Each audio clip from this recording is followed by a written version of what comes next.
Idinulog ng ilang mga taga San Jose sa Occidental Mindoro ang bahagi ng National Road doon na peligroso dahil sa mga sira. Taon ng araw ang inabot na hindi naaayos. Yan ang inaksyonan ng sumbungan ng bayan. Malubak, mabato at tadtad ng hindi mabilang na bitak. Ito ang matagal nang inirereklamong kahabaan ng Junction National Road sa Barangay La Curva sa San Jose, Occidental, Mindoro. Matalim po ma'am, pwede makasira po, pwede makadisgrasya ng sasakyan. Talagang hindi makakalimutan itong daan na ito ma'am, kahit minsan ka lang mapadaan dito. Sobrang hirap. Lubak-lubak eh. Ang hirap magpili ang daan, katulad ko. Matandaan na. Makaldag po, malubak.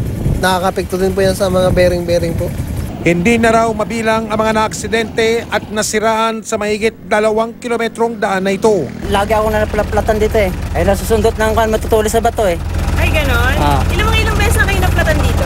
4 na ho. Matagal na ho, taon na to eh. May mga pangyayaring may mga simplang na. Ang kabitan ng Barangay La Curva, ipinagtataka rin ang manipis at marupok na kalsada. Hindi nila alam na talagang yan heavy yung mga dumadaan na truck dyan.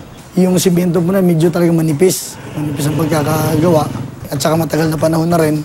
Idinulog ng sumbungan ng bayan ang reklamo sa Provincial Engineering Office ng San Jose Occidental, Mindoro. Subject na po for repair yan. May allotted na po ang province, kaya lang hindi pa po approve yung budget for that. Totally, didemolish po yung existing na damage and then we'll replace it with the new one para ma-accommodate natin yung strength na ng road. May paliwanag din ang opisina sa angkop na kapal ng kalsada. Kasi yung thickness po ng provincial road before is only 6 inches. But now, we designed it to 9 inches. Para ma-accommodate na po yung volume ng traffic na gagamit ng road.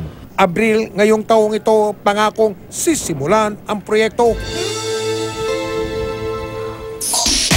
Huwag kayong manahimik o magdalawang isip. Kung may alam kayong katiwalian o reklamo, ipaalam ninyo sa sumbungan ng bayan. Dahil ang inyong mga sumbong, asahan ninyo na mabibigyan ng aksyon.